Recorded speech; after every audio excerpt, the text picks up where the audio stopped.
Hi everybody, this is my older adult oral video presentation.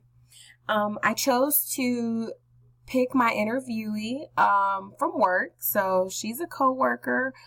She is a fellow foster care case manager. She is 50 years old and her name is Miss Bridget Knight. The developmental stage that I chose to focus on from Erikson's biopsychosocial theory of development is stage 7, which is generativity versus stagnation. The 7th stage is identified under adulthood, where the person would be focusing on their family and future generations, work and financial security, as well as giving back to their community.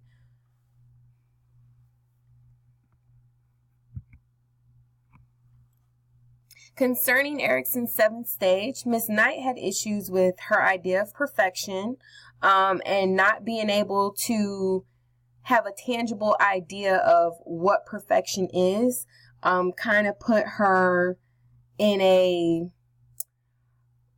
hamster on a wheel mindset in this stage of life. And she is single and dating. She has never been married, has no children or grandchildren, and financial security and retirement is a huge concern for her as she ages. And then as well as body image and physical health, because Ms. Knight is diagnosed with PCOS, which is polycystic ovary syndrome.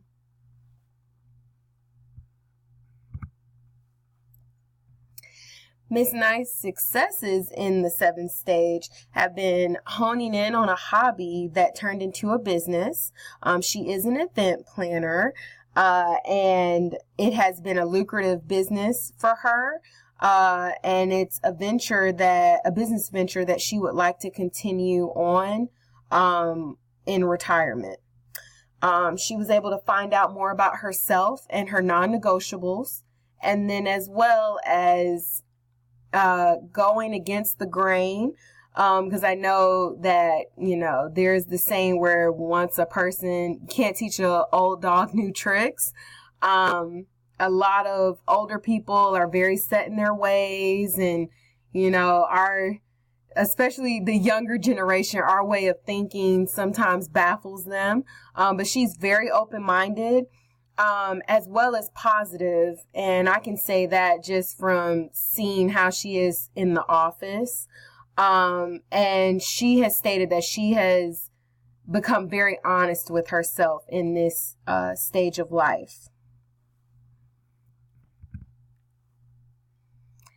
The psychosocial crisis of the 7th stage is generativity versus stagnation. A middle-aged person would be concerned with family, their community, and stability, financially and mentally.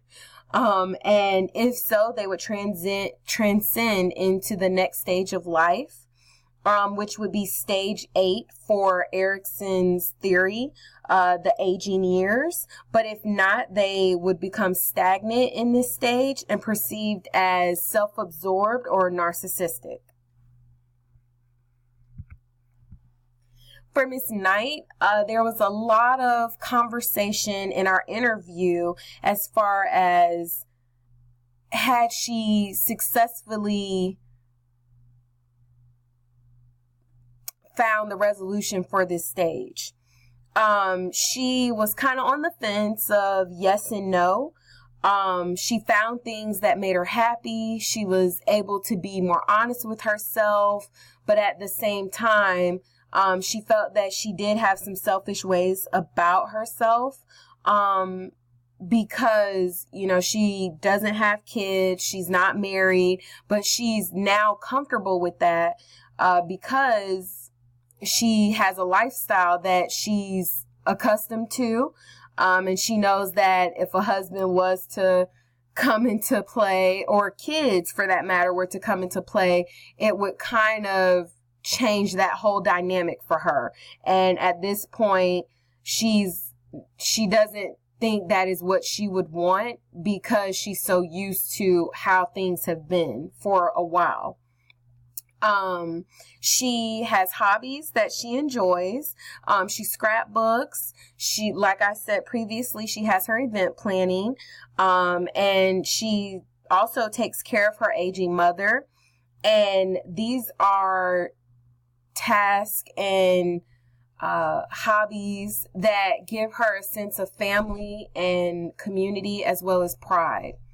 However, she, as I previously stated, she has become comfortable with the idea of having her own time, and having her own space, and not necessarily at this stage in life wanting to share that with kids or a husband.